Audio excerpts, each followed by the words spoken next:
Sebelum tutup usia, bintang sitkom Bajai Bajuri Mat Solar mengalami batuk-batuk di rumah. Ia juga sempat disuapi oleh sang istri tercinta. Namun, Mat Solar tak sadarkan diri hingga akhirnya dibawa ke RS Pondok Indah. Ia lantas dinyatakan meninggal dunia.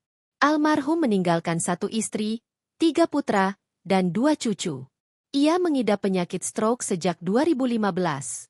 Kepergian sang aktor tentu meninggalkan duka mendalam bagi publik terutama para keluarga dan sang istri tercinta.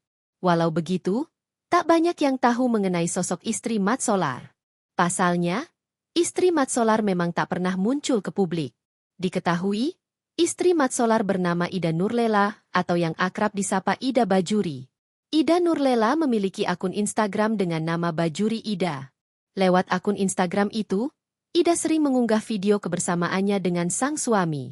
Bahkan di postingan terakhirnya, Ida sempat merayakan ultah bersama Mat Solar. Unggahan itu diposting pada 13 Oktober 2024 lalu. Terlihat, Ida Nurlela merayakan ulang tahun ditemani suami, anak dan cucu-cucunya. Ia juga aktif mengikuti pengajian bersama ibu-ibu lain.